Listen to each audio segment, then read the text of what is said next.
Estás aquí en Con Todo y Pensini por Globovisión. Tenemos nuestro próximo invitado y aquí Sadio Garavini, como se los había ofrecido, ex embajador y profesor de Ciencias Políticas.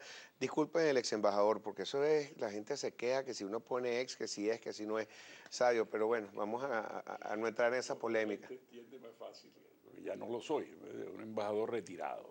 Pero el embajador queda siempre... El rango siempre queda como general. Tú le dices al general, no le dices ex general porque dejó del cargo de jefe de división tal, ¿no? Sino el rango queda. Mira, te agradezco mucho que hayas venido el día de hoy. Tenemos muchas noticias internacionales para fin de año y Venezuela está en el medio de todas esas noticias. Así Pero es. hoy es un día histórico para Argentina. Después de muchos años cae el peronismo y entra una nueva tendencia. Viene la tendencia del cambio, como tú mismo me estabas diciendo hace poco, una palabra que está, bueno, en el centro de toda Latinoamérica. Pero esta transición entre un gobierno y otro ha sido torpe. Aquí lo acabamos de ver, a la AFP lo califica de dramático y, bueno, muy argentino. Pero quería que tú nos explicaras qué está pasando ahí. Bueno, evidentemente este cambio de gobierno, como se hizo, yo recuerdo mucho una vez que el Economist, The Economist, la gran revista británica, salió con una portada sobre Argentina y decía, ¿Is Argentina a serious country? ¿Es Argentina un país Estoy serio? serio. Bueno, desgraciadamente estas cosas ponen en cuestión precisamente que cómo es posible que no se pusieran de acuerdo sobre el tema protocolar.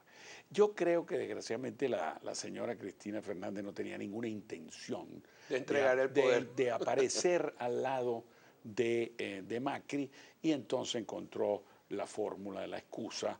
Macri decía, por tradición se entrega el bastón en la Casa Rosada. Ella decía, la ley dice que en cambio tiene que ser en el Congreso, lo que se hacía normalmente, que se hacía la ceremonia en el Congreso y después el presidente entregaba, se hacía también un acto en la Casa Rosada. Pero lo que tú dices es una Entonces, ridiculez, es una novela, Claro. porque igual Macri puede decir, mañana voy a hacer la fiesta más grande y me voy a entregar el bastón y ya estoy yo soy el próximo mandatario, Sí, estoy al frente de una nación. bueno, eso se ha hecho, pero ella lo que no quería era estar presente y entregarle el bastón de mando. Era una razón, por eso veo que hay una muy mala relación personal y mala relación política. Claro, ahora llama la atención que en este discurso que ella se despidió anoche del pueblo argentino, que ella haya capitalizado que es la primera vez que Argentina lo entregan con un pago de deuda tan grande, una deuda que ella se vio obligada a pagar, una deuda que ella ahora dice que no, como que si lo hubiera hecho voluntariamente, pero los fondos buitres hasta montaron un tribunal en los Estados Unidos que los obligó a hacerlo y ahora entonces ella capitaliza eso como su gran logro. Oh, efectivamente. Ella ha tenido mucha suerte, como todos los países, todos los gobiernos de, digamos, populistas de izquierda que desde 1999 aparecieron en todo el continente. Recordemos que ese, vamos a decir, ese primer viento de cambio, porque ahora viene otro viento de cambio al revés. Ese primer viento de cambio lo empezó precisamente Chávez. Después de Chávez vino Lula, Kirchner, Morales, tenemos a Correa, Ortega, etcétera. Todo eso tuvo una razón estructural muy importante. Estos gobiernos distribucionistas, gobiernos que tocan poco la producción, pero distribuyen pescados sin enseñar a pescar, como decían los chinos. Está bien. ¿En qué se basó todo eso? En materias primas a altísimos niveles de precio, empezando por el petróleo. Recordemos que el presidente Caldera gobernó 5 años con un promedio del barril entre 8 y 10 dólares el barril. Entre 8 y 10 dólares el barril. Y el presidente Chávez empezó con 26, subió a 60, 80, 150 y se mantuvo por 10 años por encima de 100 dólares el barril. Y el problema es que se embriagaron de poder y entonces regalaron dinero como los grandes ricos, siguen regalando a todo el mundo, no tenemos cómo comer y se endeudaron, entonces peor. Se endeudaron, hicieron todo, o sea, hubo despilfarro, hubo corrupción y hubo incapacidad. Entonces, y tenemos, yo agregaría, ideas muertas, o sea, modelos de ideas muertas que se pueden solo sostener con precios altos. Y le pasó también a Argentina. Argentina, en cambio, el petróleo fue la soya.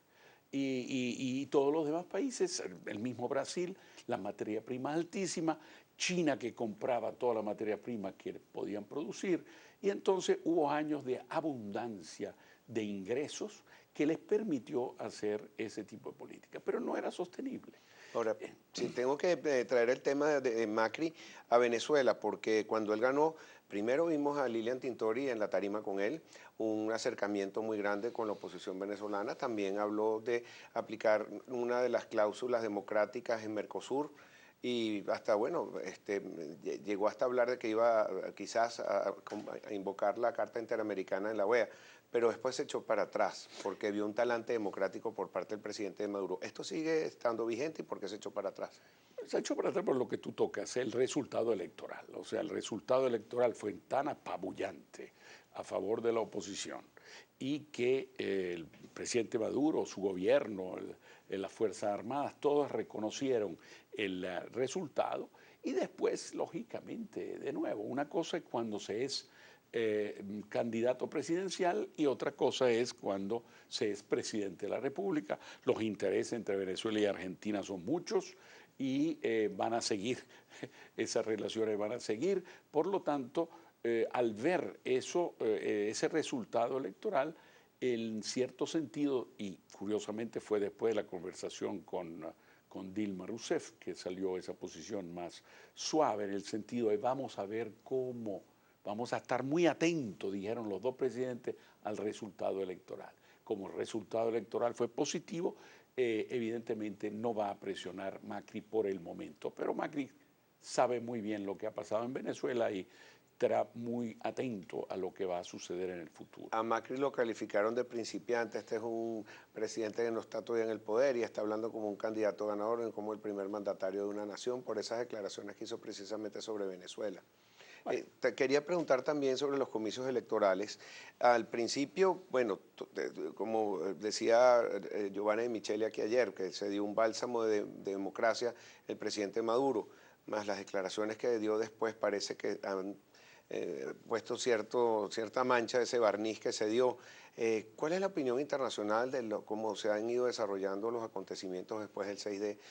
¿Qué piensan sobre Venezuela y los comicios? Bueno, evidentemente el resultado electoral y la aceptación es un hecho indudablemente positivo. Ahora, te voy a decir la verdad, con un resultado tan apabullante, tan evidente, con toda la observación internacional que teníamos en ese momento en Venezuela, de no solamente los expresidentes que vinieron, la UNASUR y todo el grupo de periodistas de primer nivel que se encontraba, yo no creo que había otra alternativa que hacer eso. Okay. O sea, ese es el punto fundamental. Ahora, el discurso del presidente es un discurso, en cambio, que no fue muy bien visto. Si quieres, seguimos hablando del tema, tenemos que hacer una pausa también, porque no estuvo Maduro entonces en la toma de posesión de Macri, pues estaban todos los otros presidentes de la región. Ya regresamos con más para ustedes aquí en Con Todo y Pensini, Globovisión.